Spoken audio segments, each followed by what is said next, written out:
అక్బర్ ఆస్థానంలో బీర్బల్ అని ఒక హాస్యప్రియుడు ఉండేవాడు.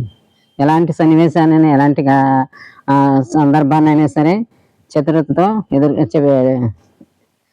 తీసుకునేవాడు. ఆశయాన్ని పండించేవాడు. అందరికీ తెలుసు బీర్బల్ గురించి. అయినా చిన్న కథ ఒకటి చెప్పుకుందాం. ఎలా అంటే సభలో ఎప్పుడు కూడా ఆయన సభలో ఉన్నప్పుడు అక్బర్కి చాలా సంతోషం అనమాట. ఆశయాన్ని అలాగా మాటలతో చక్కగా రంజింప చేసేవాడు. ఒకసారి అంటారు అక్బర్, మరి నిన్ను ప్రతిరోజు నన్ను ఇంత ఆనందంలో ముంచుతున్నావు కనుక నీకు సన్మానం ప్రతిరోజు చేయవలసిందే అంటారు. అంటారు కానీ ఎన్ని సంవత్సరం గడిచినా 2 సంవత్సరాలు గడిచినా అది చేయట్లేదు. ఒక రోజు ఈయనకి ఎలా అయినా తెలియచెప్పాలనుకుంటాడు బీర్బల్. బయటికి వెళ్తారు, వాహవాళ్ళకి వెళ్తారు. వెళ్ళినప్పుడు ఏమవుతుంది, అదే ఒంటి ఒక అదే అదే మన వనంలో ఒంటెలు ఉంటాయి.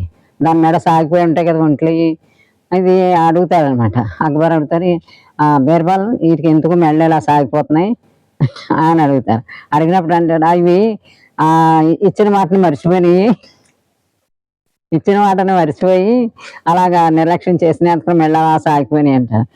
అలా ఇప్పుడు వినలేదే అంటాడు. అంతే అలా సాగిపోతాయి, మరి ఇచ్చిన మాట మర్చిపోతా అంటే అప్పుడు అంటాడు, ఇగో బీర్బల్ నేను ఎప్పుడైనా